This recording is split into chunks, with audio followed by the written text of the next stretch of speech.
আজ বানালাম আমার খুব পছন্দের একটা রেসিপি পালং পনির, যার জন্য প্রথমে পালং শাকটাকে একটু ভাপিয়ে ঠান্ডা করে কাঁচা লঙ্কার সাথে মিক্সিতে একটা স্মুথ পেস্ট তৈরি করে নিলাম।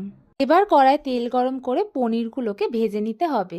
পনির লাল লাল করে ভাজা হয়ে গেলে একটু নুন এবং গরম জলে পনিরটা ভিজিয়ে রাখতে হবে।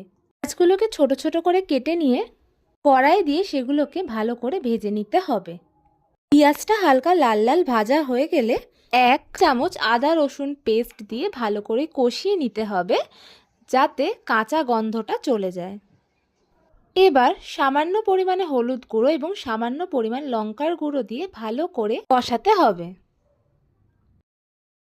কষানো হয়ে গেলে পেস্ট করে রাখা পালং শাকটা কড়ায় দিয়ে দিতে হবে এবং সেটাকে ভালো করে কষিয়ে নিতে হবে।